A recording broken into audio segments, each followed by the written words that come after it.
International Trade Focus is brought to you by Ghana Free Zones Authority and supported by GOIL and Agricultural Development Bank.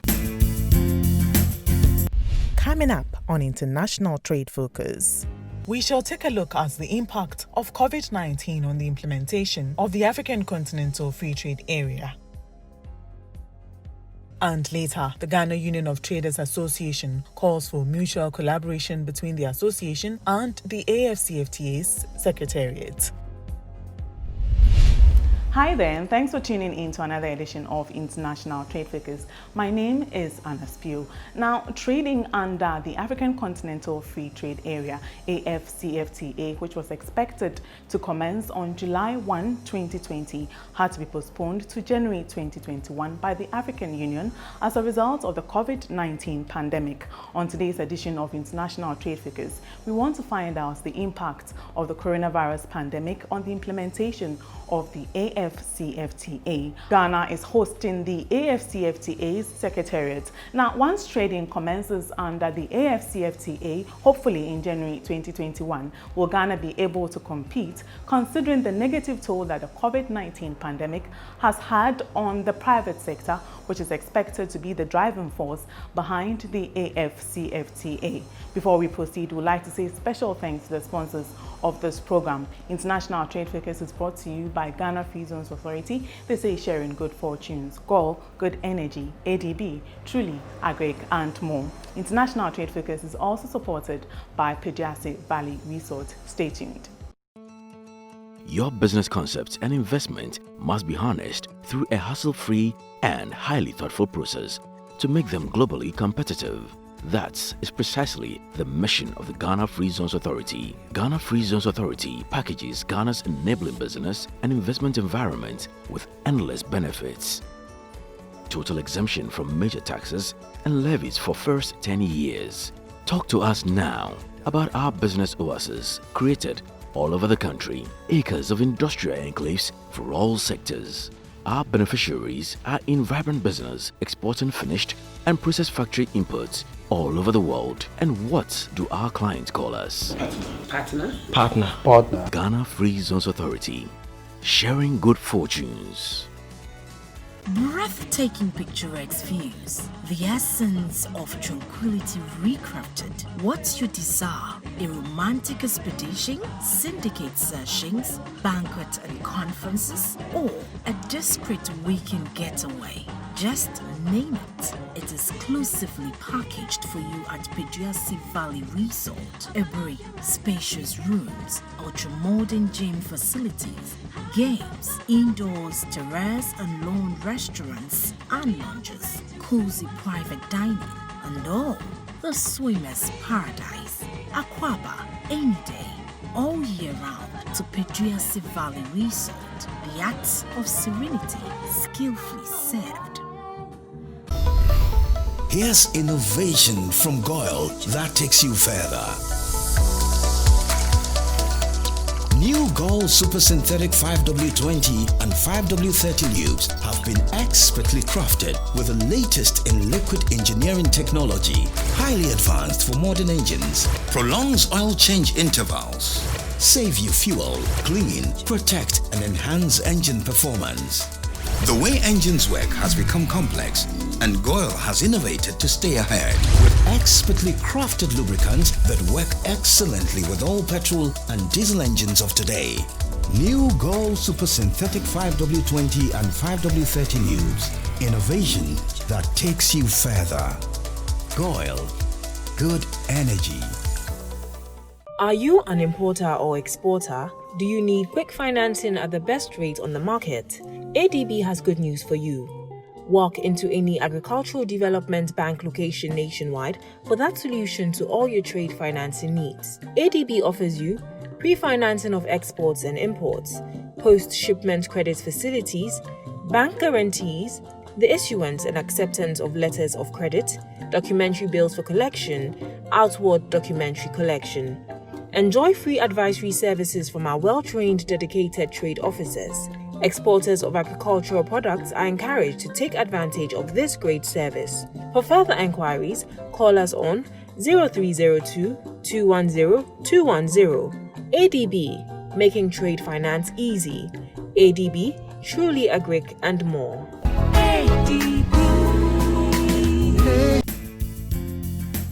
You're watching International Trade Focus. Our focal point segment comes up next.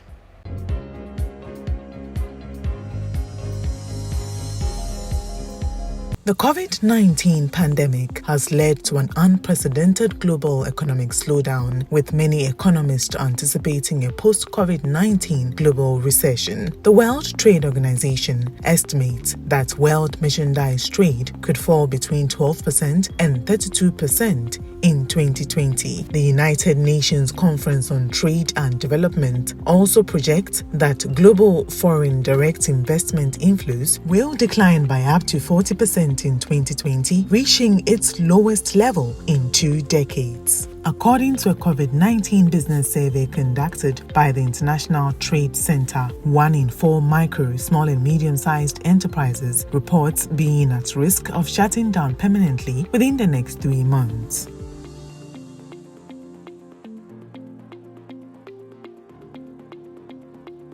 Trading under the African Continental Free Trade Area (Afcfta), which was expected to commence on July 1, 2020, had to be postponed to January 2021 by the African Union due to the COVID-19 pandemic. Afcfta, once operational, is expected to be the world's largest trading bloc. The 54-nation Continental Free Trade Area will create a $3.4 trillion economic bloc with 1.3 billion people across Africa. This will increase intra-African trade from the current 12% of total trade among African countries to 52% by 2023. However, trade experts have indicated that should the COVID-19 pandemic rage on, the anticipated 52% target may not be achieved within the set period.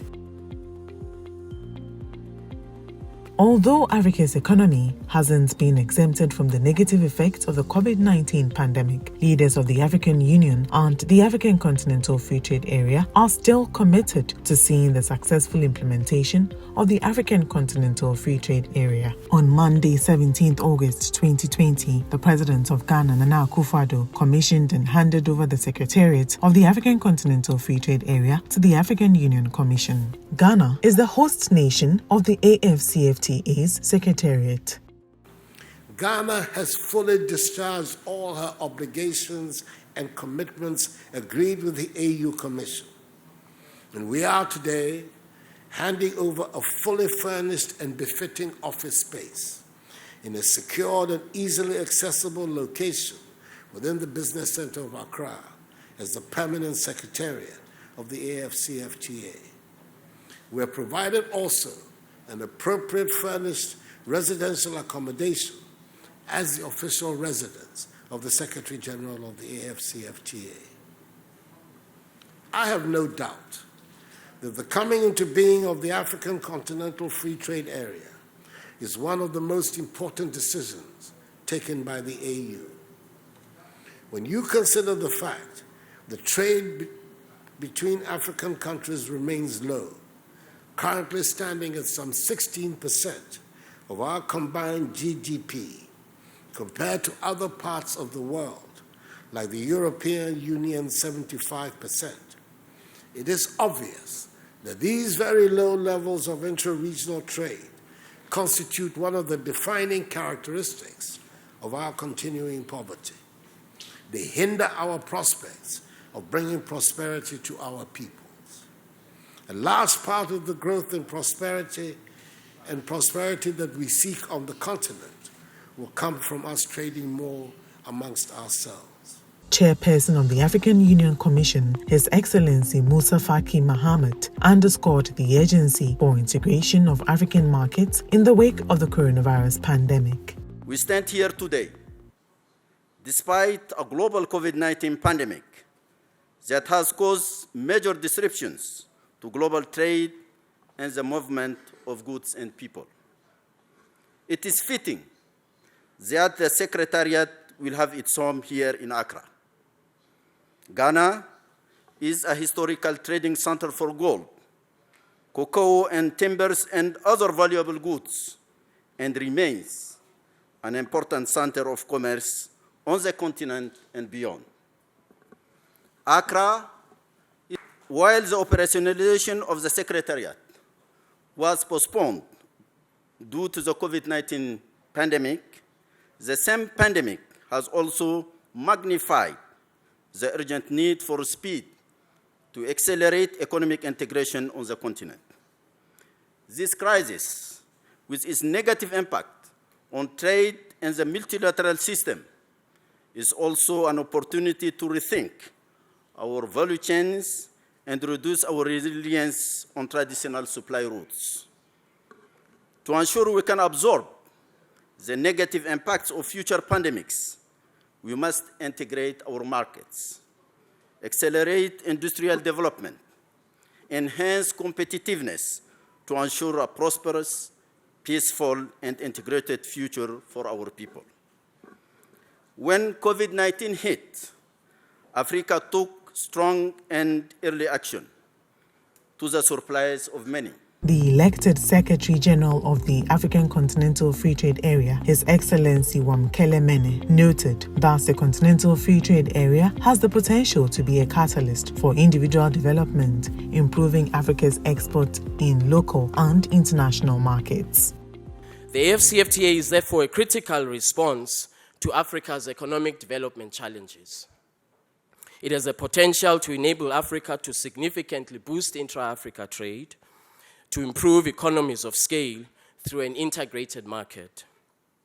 It has the potential to be a catalyst for industrial development, placing Africa on a path to exporting value-added products and improving Africa's competitiveness both in its own markets and globally.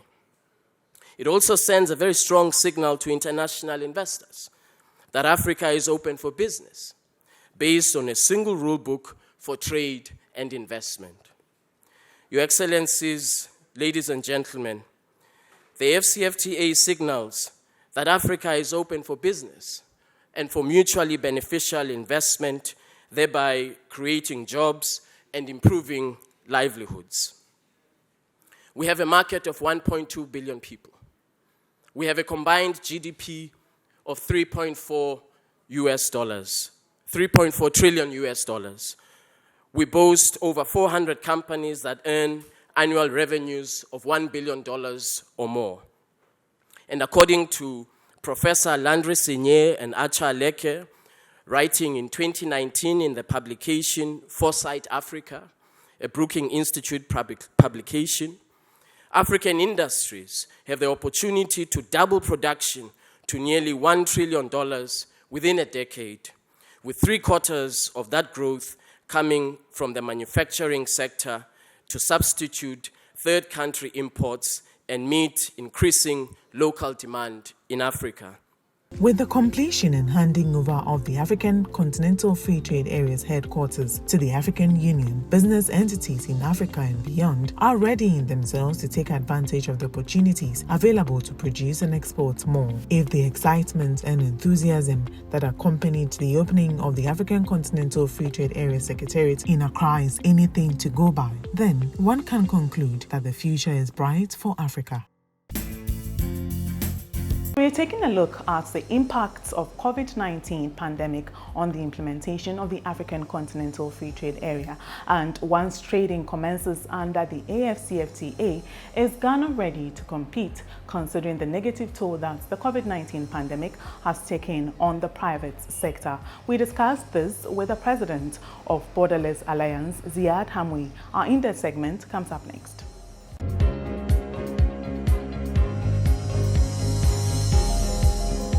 What impact has COVID-19 had on the implementation of the African Continental Free Trade Area, Afcfta? I think there's always opportunity in challenges, and these are challenging times with COVID-19, and it's not just a Ghana-related problem. It's not just a West Africa problem, and it's not just an African problem. It's just that on the continent, we feel it more because we are still to catch up on the global value chains. Now, globally, COVID-19 has caused a disruption with the movement of goods and people, and most seriously affected in the movement of food and agriculture items. And for example, even though regionally within West Africa, cargo trucks are still moving as normal along with their drivers and mates, but the movement of the people have been restricted due to the differences of the measures taken to prevent COVID-19, so lockdowns or even curfews or closure of the complete, at the moment as we are speaking, the borders are completely closed for the regular movement of people across, and this is yet to be restored. Now there has been some attempt in West Africa to open some of the airports and to normal passenger flow, but that is yet to actually materialize, and it will remain subject to the development of COVID-19. Now, with Afcfta, COVID-19 has not only highlighted the fragility of the global value chains and the African value chains, but it has also emphasized the need to be more reliant on locally produced goods, even in some of the essential goods. So imagine in March when we were all struggling to find how to make up for sources of sanitizers and liquid soaps and antibacteria to prevent the spread of COVID-19. We realized that the local production and local supplies in Ghana was very little, and people started struggling to convert some of their assembly lines from, for example, in the case of Casapreco, from alcoholic beverages to hand sanitizers and things like that. So it was a bit messy, but it underlined the fact that we need to be self-reliant in certain aspects, especially the essential goods that are produced. And I think Afcfta has the potential to help us to build our local productions and manufacturing in order to later on export these products and services across into Africa. Can trading really commence on January 2021, considering the effect COVID-19 has had on Africa's economy and the private sector, which is expected to be the driving force behind the Afcfta? I think it's possible with the availability of strong political will, and I think that will is there. Now, it's not just that the African heads of states, and especially the new Secretary General, has mentioned the fact that we needed to shift by the commencement of trading under Afcfta by 6 months to the 1st of January 2021. But there were some voices that were insisting that trade should start on the 1st of July because some countries were ready before COVID pandemic started. But then that would be unfair for the countries that were not ready yet. And at the same time, that would have created a problem, or let's say an incentive to complicate matters by creating additional levels of non-tariff measures between countries which are, for example, protecting their low supply medical supplies or products that are directly in the need, for example, for COVID-19. I think, so where we stand at the moment with the implementation of the Afcfta agreement is that there has been a first phase of negotiation that was almost successfully completed. And in that first negotiation phase, we agreed major terms of the protocols on trade in goods, the trade in services, the rules and procedures on dispute settlement. So these have been mostly completed, and there was a meeting that was supposed to take place in May in Johannesburg in South Africa in order to submit, I think, the schedule of tariff concessions. Unfortunately, these meetings were stopped completely because of the COVID-19 situation, and then it has created a situation where negotiation was a bit difficult on a continental level. Now, currently, there are some technologies for helping with virtual meetings that have helped push the negotiations forward and to help make up for the lost time. And I think that earlier this week, His Excellency, the new Secretary General of the Afcfta, has mentioned that they are on course to wrap up the phase 1 and the phase 2 of Afcfta negotiations by end of the year. Now, this 6-month shift has also allowed so many other support mechanisms to the Afcfta to be completed on time. For example, the Secretariat building itself needed a bit of final touches before being handed over. So I think that if we handed it over as was first initially planned a few months earlier, it would have been a bit not as perfect as it was in the case that it was handed just this week. And also with the preparation of some countries that still had aspects of their schedules of tariff concessions. You know, not all countries have already submitted what are the products that they're actually going to start with 90% tariff reduction and then the 10%, the remaining ones. I think by now, a few of the remaining countries are summing up and wrapping up their submissions for that one. So I think there's still a possibility that by December we'll be ready to start trading. As we wait for January 2021, what can we do? So as a state, Ghana has already set in place its local Afcfta structure, which will accompany the negotiations of the Afcfta in the longer term. And here I'm referring to actually the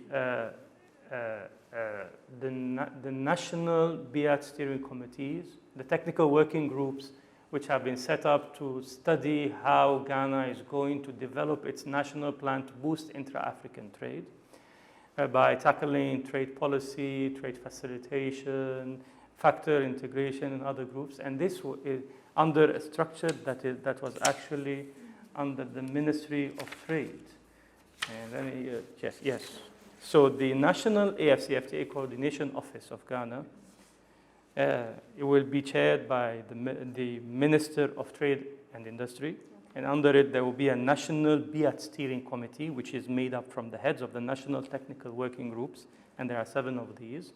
And you might be aware that the technical working groups have been busy over the past few months in developing the National BIAT development strategy for the country. So as a state, let's call it the regulatory framework has been, the organizational framework has been set up.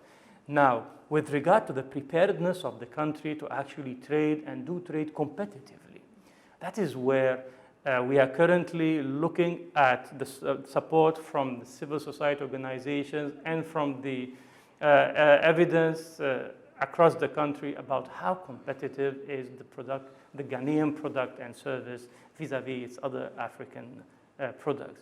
So there are also some attempts to assess the impact of Afcfta on particular value chains in Ghana, and that is in order to assist the decision makers to take a decision on which value chains to support and which value chains are competitive and which value chains are uncompetitive. And in conclusion, you can't really support a non-competitive product. You have to focus on where you can make an impact and then we can grow. At the same time, you realize that just last week we were talking about the inauguration of the Volkswagen automobile assembly plant in Ghana, and that the country has a regional strategy for becoming an automobile hub in West Africa. And this will mean that all of the support industries towards the production and the assembly of automobile in Ghana will become by default included into the development of the automobile value chain. So, for example, the upholstery, the accessories that are in particular that are needed for the assembly of the vehicles, that will help also build the competitiveness and the capacities of the Ghanaian industries and the support industries. What is important at the moment is to find out more information about the competitiveness of some of the major products in Ghana, and then to look at the potential of some of the value chains in Ghana. If, for example, cocoa production or chocolate production in Ghana is a competitive product, then the manufacturers and the producers in that value chain should be expecting some kind of a support or an assistance from the regulatory framework in order to be able to compete more fiercely against, let's say, chocolate makers in Nigeria or other countries. Because eventually your new markets through the Afcfta are now Africa. And so this will give you an advantage, but at the same time, the competition will be open for other countries because you are widening the market access of your local product, but so are other countries, some of them larger than yourself and some of them smaller. So the opportunity is there to grab for the more competitive. And so we have to prepare into that direction. Ghana is hosting the Afcfta Secretariat. Are you impressed with efforts government has put in so far? I think the leadership in Ghana deserves unreserved recommendation for the professional handling of their bid towards hosting the Secretariat in the first place, because it has been patronized by the top leadership, and we have actually done a very aggressive bidding to outcompete other countries who are also aiming to become the host. The presidency was involved, the ministries were involved, many diplomatic missions were sent out to all of the countries in Africa in order to inform them of Ghana's bid and to market why Ghana is the most suitable destination for becoming the Secretariat. So we have really put our best effort there and we have reaped the reward of it. This structure is one of the highlights of the continent. It's the first continental structure of high value that we have. And so with this, Accra will transform into the economic center of Africa, where all of the negotiations on trade will take place. And this will mean that Accra will become the hub for the high-level delegations, for negotiations, for deals, for shaping the African trade scene. And that is in itself an impressive feat. And this will allow Ghanaians, but also West Africans, the opportunity to upgrade their exposure, their skills, their capacities in many, many areas. First of all, in diplomacy. Second of all, in the capacity and the technical capabilities. And then in security aspects and lots of other aspects that are related to managing and also accompanying such a big structure. What are some of the benefits Ghana stands to gain as the Secretariat? Now, there's also another dimension of benefits for the economic operators, the manufacturers, and the producers in Ghana specifically. Because once the Secretariat is in our country, then there will be a lot of attached industries that directly cater to this team of Ghanaians and international African talents who are in the country. So we're talking about health, we're talking about education, we're talking about entertainment. Now, notwithstanding the fact that we're in the middle of a COVID-19 pandemic, but this structure is a long-term structure. And so these needs will continue despite the pandemic. So education, health, entertainment, tourism even, and people will be more likely to visit on related missions. Now, for the businesses which are based in Ghana, the Secretariat also will provide an opportunity for organizations that focus on lobbying, on advocacy, like think tanks, civil society organizations, non-government organizations, to establish themselves within Accra. Sort of like how Brussels in Europe turns out to be the center of European lobbyists and advocates. So Accra will also be host to a lot of organizations that actually cater to the needs and are interested in trade-related aspects of African regional integration and economic integration. If you just tuned in, you're watching International Trade Figures, and this is our in-depth segment. We'll be right back after this break. Your business concepts and investment must be harnessed through a hassle-free and highly thoughtful process to make them globally competitive. That is precisely the mission of the Ghana Free Zones Authority. Ghana Free Zones Authority packages Ghana's enabling business and investment environment with endless benefits. Total exemption from major taxes and levies for first 10 years. Talk to us now about our business oasis created all over the country. Acres of industrial enclaves for all sectors. Our beneficiaries are in vibrant business, exporting finished and processed factory inputs all over the world. And what do our clients call us? Partner. Ghana Free Zones Authority, sharing good fortunes. Here's innovation from Goyle that takes you further. New Gold Super Synthetic 5W20 and 5W30 lubes have been expertly crafted with the latest in liquid engineering technology, highly advanced for modern engines, prolongs oil change intervals, save you fuel, clean, protect and enhance engine performance. The way engines work has become complex, and Goyle has innovated to stay ahead with expertly crafted lubricants that work excellently with all petrol and diesel engines of today. New Goyle Super Synthetic 5W20 and 5W30 lubes. Innovation that takes you further. Goyle. Good energy. A warm welcome back. We're taking a look at the impacts of the COVID-19 pandemic on the implementation of the Afcfta with Ziad Hamwi, the president of Borderless Alliance. Can Ghana compete with manufacturing-based economies, taking into consideration our current manufacturing sector? Well, let me break down your question into two. The first of which is a direct comparison in competitiveness between Ghana and Nigeria. And now I want to refer here to the latest Doing Business ranking, in which Nigeria, for example, stands at the 131st place. In comparison, Ghana stands at 118. So at least on that particular, with that particular composite index, you can see that Ghana is performing better than Nigeria.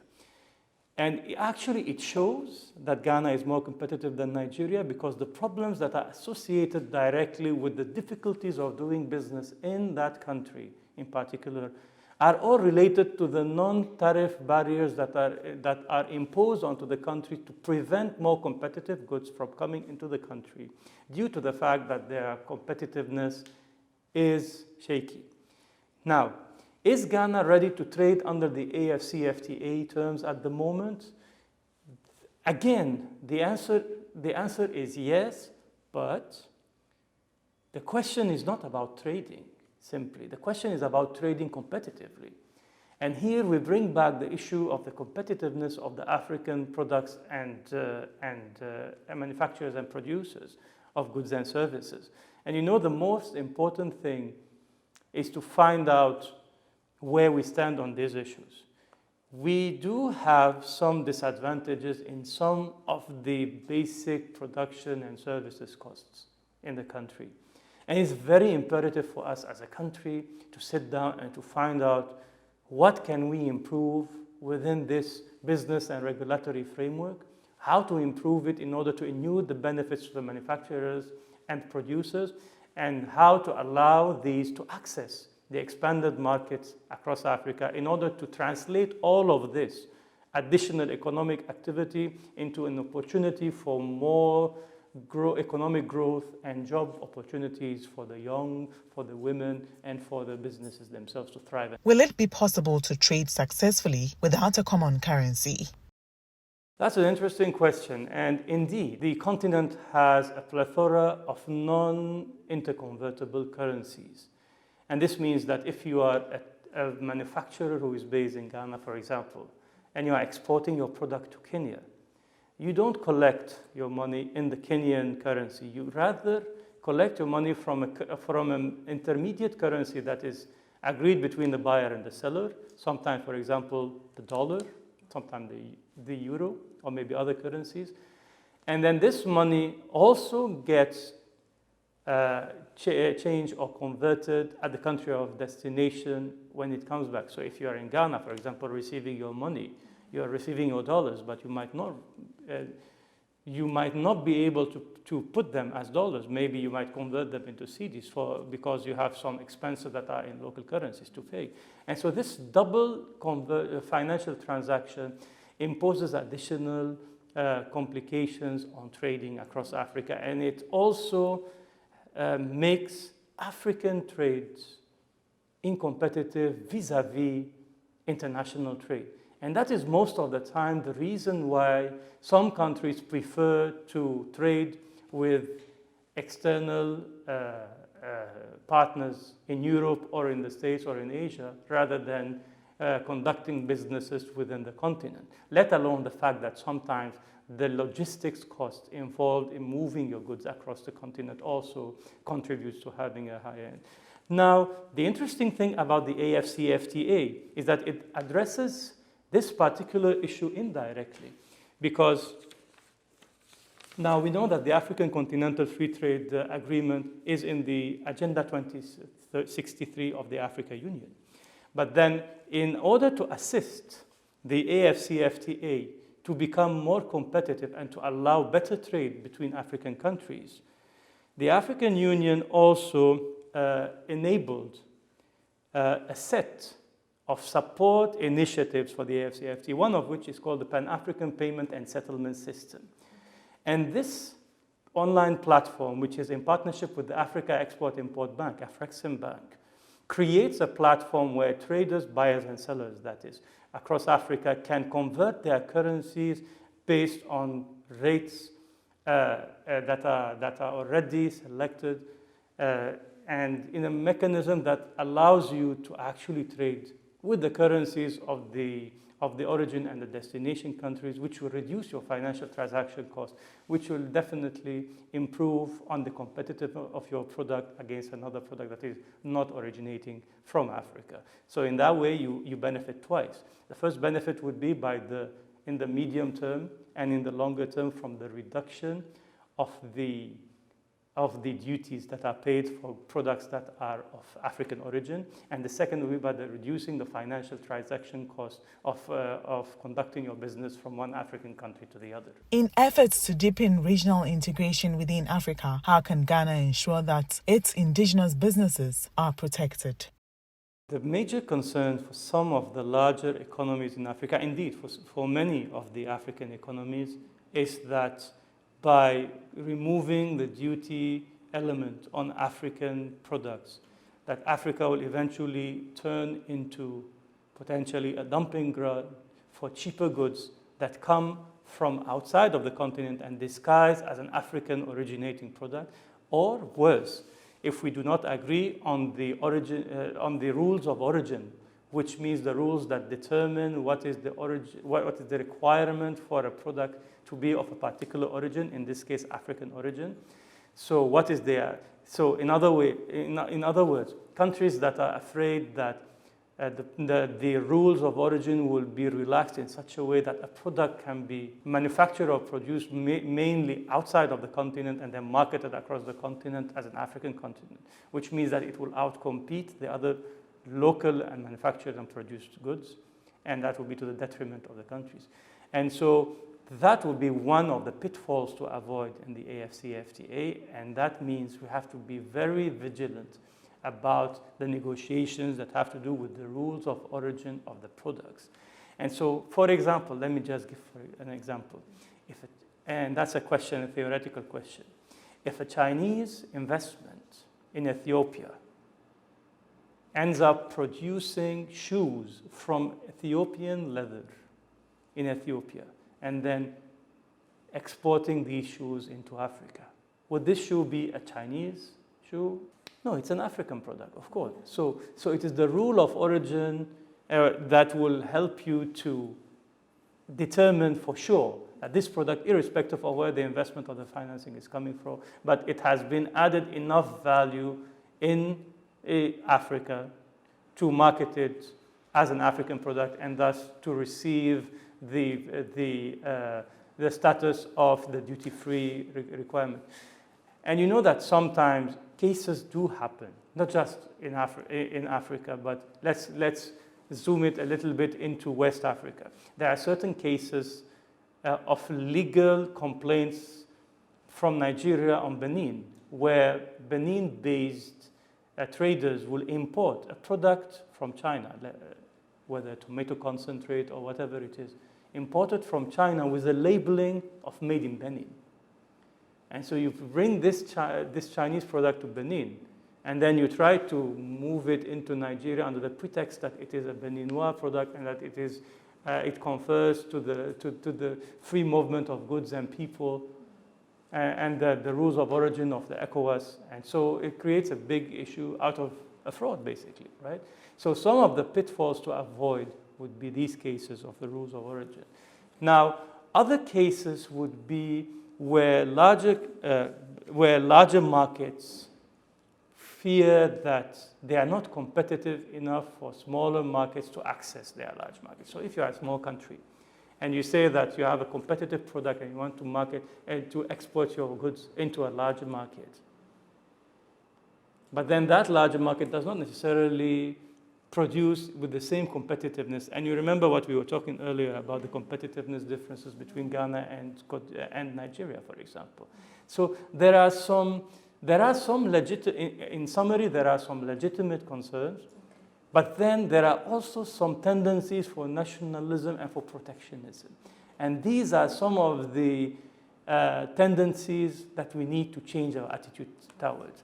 The reason the heads of state in Africa sat together and accepted that we are going to open our markets to each other is because we want to provide this opportunity for everyone to up their game, to start improving their competitiveness in order to make sure that local products are more competitive than foreign products, and that will build the economies of the respective countries, and that would eventually lead towards the prosperity of the African businesses and the African people and the African countries. Can the Afcfta potentially worsen the current battle among various trading organizations in Ghana and foreign retailers? We need to separate the myth from the facts when it has to do with the complaints of the various trader associations across the continent. Sometimes what you hear in the media is not the same as what's going on the ground. Sometimes groups of Africans will travel together to a foreign country and they'll order lots of products from that foreign country and bring them into our continent. And then they'll move their products around from their country of origin to the country of destination to sell these goods. And then they will fail to abide by the regulations of the various countries which they operate in, which is against the essence of regional integration in the first place. But they will still market that one as a case of public opinion, that, oh, country A is not allowing us to do trade. But the essence of the Afcfta, for example, or in our case in West Africa, the ECOWAS trade liberalization scheme, and then the freedom of movement and the freedom of establishment. The essence is to encourage local manufacturing and production of goods and services. And so if it is assuming good intentions that you are bringing goods from your country of origin and selling it in the country of destination, and then you are using your freedom of establishment to market these goods and to sell these goods in the country.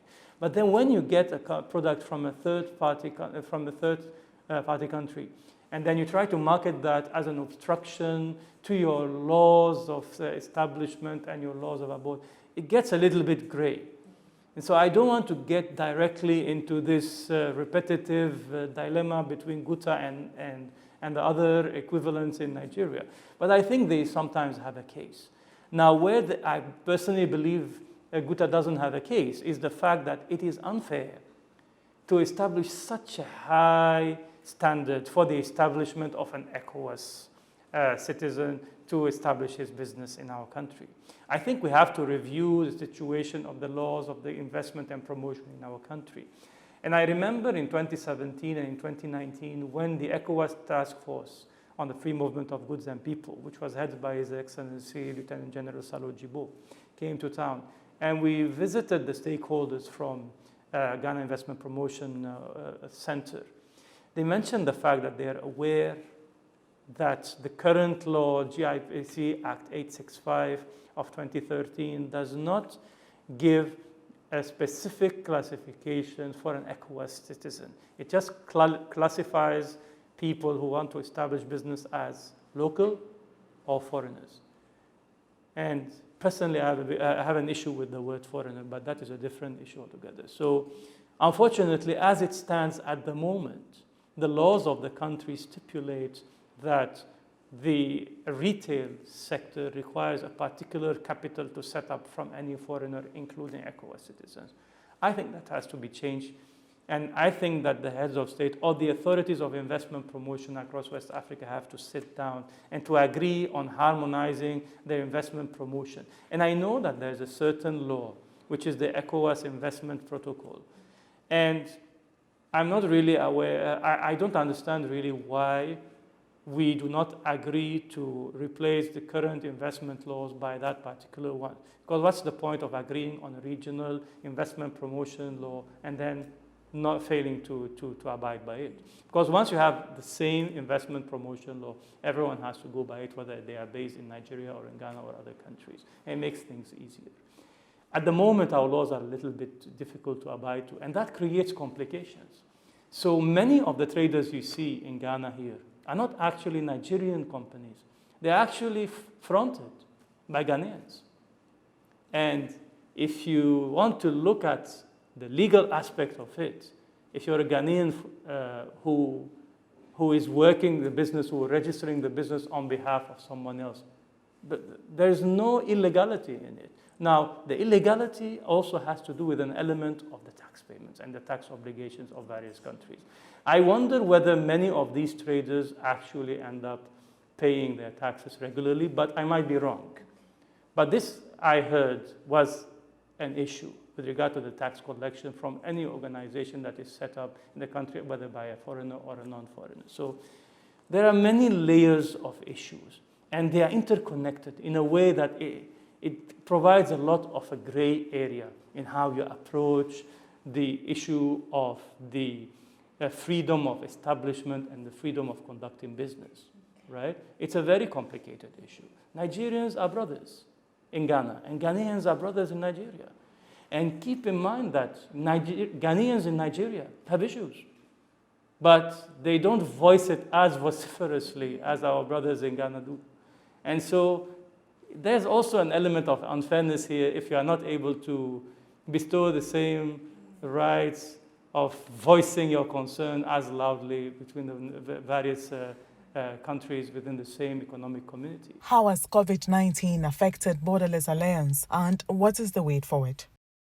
The Borderless Alliance is a regional trade advocacy group that has been established in 2011, and it aims to promote regional economic integration and to promote the free movement of goods and people in the region. So it's a private sector-led initiative, and it engages with a wide range of stakeholders, from regional economic communities to local governments, to uniformed authorities, to representatives of the private sector, organized private associations, and others. And we do all of this with advocacy. So we have, the organization is headed in Accra, and it operates in 9 countries across West Africa, myself being the head of its national chapter in Ghana. COVID-19, unfortunately, has forced us into a lot of difficult decisions. For me, on a national level in Ghana, for example, I had to suspend all public activities of Borderless Alliance in the country late March in order to reduce as much as possible the risk of infection during larger events.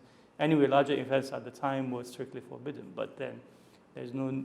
And even today, as we speak, even though the limits have been lifted, but the damage has been done already, so it's better to be safe than sorry. Another way where we were affected was that we had, for the first time since our establishment in 2011, to cancel the annual conference of the Borderless Alliance, which was supposed to take place in Côte d'Ivoire. Unfortunately, it got canceled because there was inability anyway to move in and out. And that was like our main event where all of the stakeholders gathered to debate and to take stock of what happened with regard to regional integration in the year before, where we are on our work plan and where we are going on the next year. And this year in particular, for example, was where we were supposed to have our biannual elections of the executive committee. So it's been unfortunate, but we are still active on the virtual platforms, and we have substituted most of our physical meetings with virtual ones. And we've actually been very helpful and useful to the regional economic communities, because for a while now we have been mapping the updates on the status of the borders in West Africa and submitting this to ECOWAS, because we are trying to work with them as part of their network of experts in order to discuss post-COVID and the gradual reopening of the borders and things like that. So we are still around, we are still relevant, and I think this forced acceleration of digitization has its own benefits also.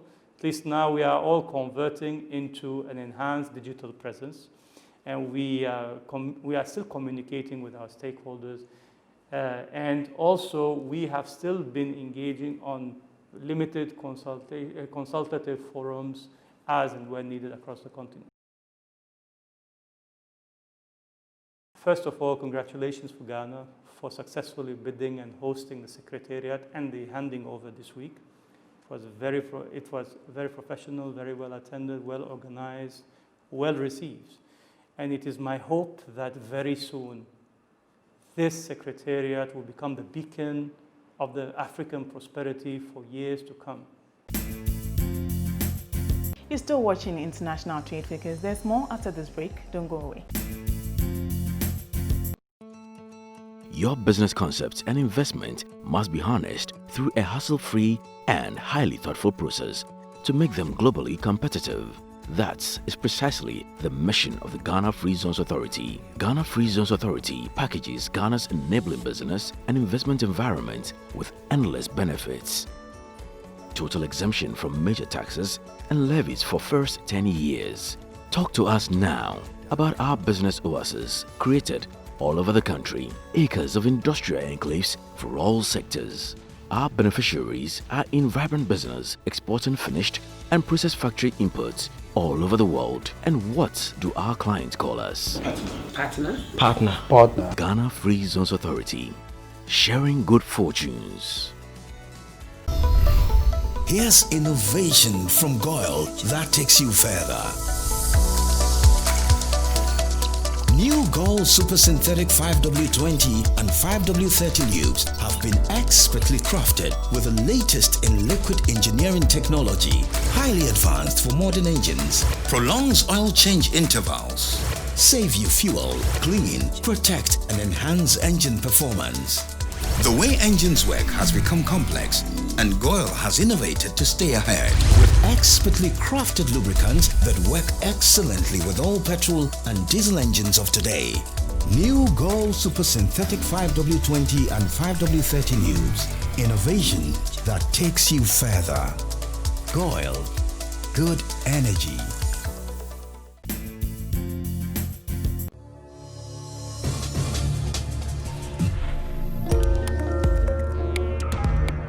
The Ghana Union of Traders Association GUTA officially welcomes the Secretary General of the African Continental Free Trade Area, Wamkele Mane, and calls for mutual collaboration between the association and the Secretariat. GUTA, in a press release, presented a list of recommendations to the Secretariat, which it says will ensure the success of the Trans-African Trade Agreement. The association was concerned about the failure of member states to agree on crucial rules of origin documentation. According to the statement, GUTA says it wishes to play a relevant role in the supply chain of the Afcfta, as well as guarantee that trade tensions between Ghanaian retailers and their trade counterparts never occur. GUTA also commended the government of Ghana and the African Union for successfully launching the Afcfta Secretariat in Accra. GUTA, among other things, called on the Secretary General of the Afcfta to consider the establishment of a banking clearing system for Afcfta in order to avoid overdependence on the dollar and other foreign currencies. In a phone interview with International Trade Focus, Dr. Joseph Abeng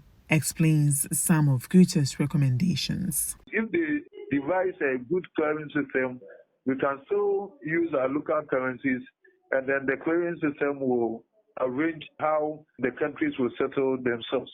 Otherwise, if we should depend so much on the foreign currency, the issue of the exchange rate going up and all that will also be a burden to the whole trading. Then also, we are also saying that because we are going to be in competition with the other regional blocks in the Asia, Europe, and elsewhere, we also have to think too about how capital acquisition will be affordable.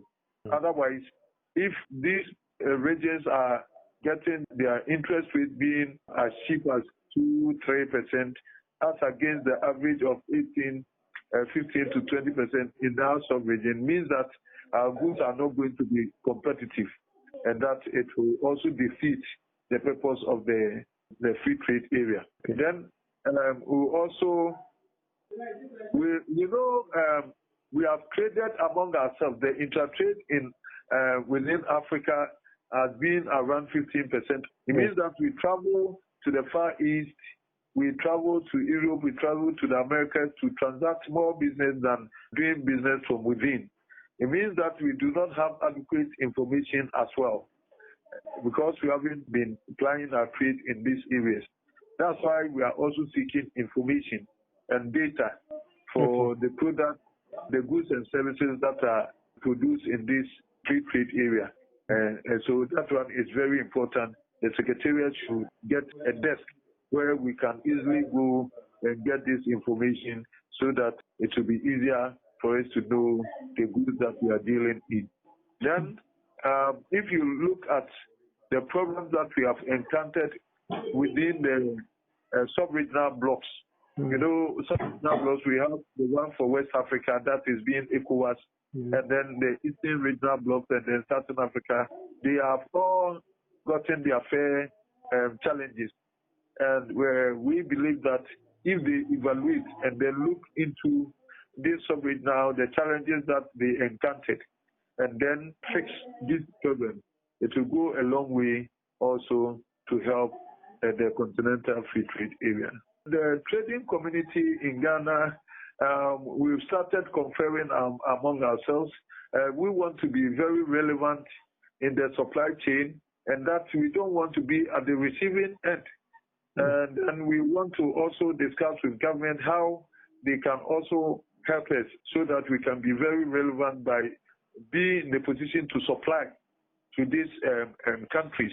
Because if we are not able to supply rather than receiving, it means that we did not get any positive advantage for our country and for ourselves.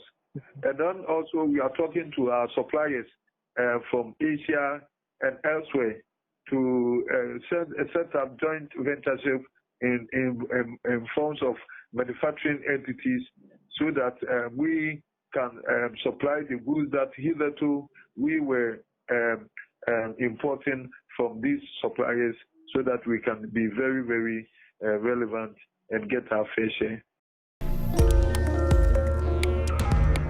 Some stakeholders within the oil palm value chain say the 50% benchmark reduction policy is threatening the oil palm industry in Ghana. Local refineries and manufacturers in the space say it's no longer economically viable to operate. According to some members, the benchmark policy favors imported vegetable oil to the detriment of local producers and processors of oil palm. In 2019, the Economic Management Team announced a drastic reduction in the benchmark values against which duties paid by importers at Ghana's ports are calculated. The benchmark was reduced by 30% for vehicles and 50% for other commodities. This was to reduce smuggling and make the country's ports competitively attractive. However, the Oil Palm Development Association of Ghana has called on government to reduce the benchmark value for oil palm or exempt vegetable oil from the list. General Secretary of the Oil Palm Development Association Ghana, Mr. Selom Kwame, spoke to International Trade Focus.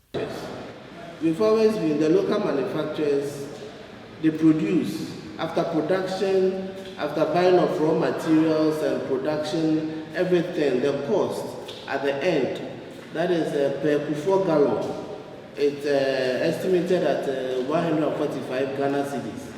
per jerrycan, the yellow jerrycan, 25 liters. That is the estimated cost. You understand? Now, when an importer brings in vegetable cooking oil, the same size or that same liters from the port, when it gets out of the port, because of the 50% benchmark reduction value, he gets his per gallon at 75 Ghana cedis. Because per our research, before this 50% reduction policy came in, when you import oil, before it gets out of the port, that is from the Tema port, your cost on that 25 jerrycan, it's 150 Ghana cedis. 150 Ghana cedis. That is before it leaves the port, before it hits the market.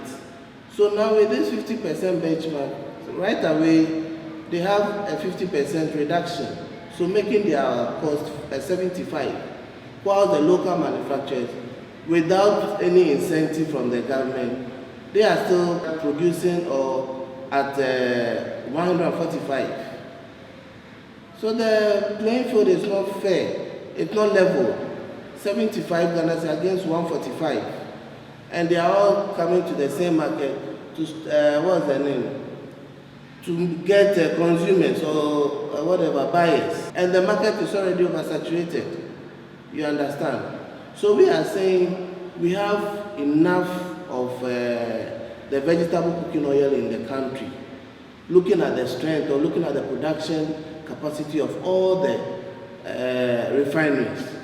So we just want government to exempt oil palm. We are not saying the policy is not good. The policy is very good. But we are saying those sectors that have manufacturing or production capacity should be exempted, just like oil palm. Ghana is a net importer of oil palm products, importing about 430,000 metric tons in 2019. Domestic consumption of oil palm products stood at about 340,000 to 400,000 metric tons in 2018. Total local production of oil palm is about 155,000 tons. Chief Commercial Officer of the Ghana Oil Palm Development Company Limited, Gangat Da Shetty, says the industry needs a fair playing field to compete. He explains that the oil palm sector needs a consistent policy to make it attractive to investors. Cohesive policies are very important, because this is not in a small amount of the investment, it is a long term investment and a big capital investment looking for a long term investment. The policies need to be cohesive. If policies are keep changing, then it is very difficult to understand whether we should be here or we should be in a neighboring countries of the Africa. That will create some kind of some kind of a fear in the mind of investor, whether our investment can have a decent return. We are not asking for a big decent return. Benchmark is completely, in my opinion, is undermined the local manufacturer. It is a completely big blow for the local manufacturer. It was implemented by the Economic Management Committee at that time in the February, saying that we make our port more attractive. But in my opinion, how by reducing the duty you can make a port more attractive? The people of the Burkina Faso or they to use this one, duties are nothing to do with them, because the product is going to be on a transit. They are not going to pay the benchmark or they are not going to pay any duty. So it is not going to have any impact on the people, those who want to use this port as a transit port, correct? No impact on, because they are importing and only pay port charges. Okay, port charges might have impact on them, the port charges what could be, they are straight away going to the other countries. But only this benchmark reduction have impact on a domestic market. Domestic market, now what happened, by increasing the import you try to cut down the local production. So it has to balance out. That means this policy is really undermined the importance of the manufacturer and hurted a local manufacturer and put us in a disadvantaged position compared to the traders. So we instead of we are trying to support a local this thing. The one side government really supported one district, one factory, stimulus package, and all this support in a one policy is try to undermine the importance of the manufacturing sector. The policy, mainly policy, is a very important long-term policy for the palm sector. Meanwhile, a committee from the Finance Ministry and the Ghana Revenue Authority are reviewing their benchmark values. Some products, excluding vegetable oil, have so far been excluded from benchmark reduction. The Executive Secretary of the Artisanal Palm Oil Millers and Outgrowers Association of Ghana, Paul Amanin, calls on government to increase the benchmark value on oil palm and invest the revenue generated from the ports in new technology and input for oil palm outgrowers and artisanal millers. They are here. They are manufacturing companies. They are importing volumes of unfinished product into the system. They are importing close to 300,000 metric tons of unfinished product, crude palm oil, from Malaysia, Indonesia, and the rest, at cheaper rate to feed our system. Now, they've left our production sector to the bosom of the normal people. So the benchmark value, yes, is collapsing the industry, but government need to sit with those who really want to take up the business and do it proper. If they are raising, yes, they should raise the benchmark value, that's fine. Get much more taxes and pump into the rice sector, in the farms and in the mills. If they are able to do that, Stephanie, is perfect. Measures against COVID-19, popularly known as the coronavirus disease. Wash your hands frequently with soap and water or alcohol-based rub. Maintain social distancing. Avoid touching eyes, nose, and mouth. Practice respiratory hygiene. If you have a fever, cough, and difficulty breathing, seek medical care early. Stay informed. Follow advice from your healthcare provider. Symptoms of coronavirus include fever, a runny nose, cough, sore throat, possibly a headache. Should you or anyone you know begin to exhibit the symptoms of COVID-19, do not go to the hospital, but call emergency number 112. Are you an importer or exporter? Do you need quick financing at the best rate on the market? ADB has good news for you. Walk into any agricultural development bank location nationwide for that solution to all your trade financing needs. ADB offers you pre-financing of exports and imports, post-shipment credit facilities, bank guarantees, the issuance and acceptance of letters of credit, documentary bills for collection, outward documentary collection. Enjoy free advisory services from our well-trained, dedicated trade officers. Exporters of agricultural products are encouraged to take advantage of this great service. For further enquiries, call us on 0302 210 210. ADB, making trade finance easy. ADB, truly agric and more. And it's a wrap for today's edition of International Trade Focus. Join us same time next week for some more on international trade-related activities here in Ghana and beyond. And until then, follow us on all our social media platforms for more news updates on international trade-related activities. International Trade Focus is brought to you by Ghana Free Zones Authority. They say sharing good fortunes, GOL, good energy, ADB, truly, agric, and more. International Trade Focus is also supported by Pediatric Valley Resort. My name is Afcfta. Join us same time next week.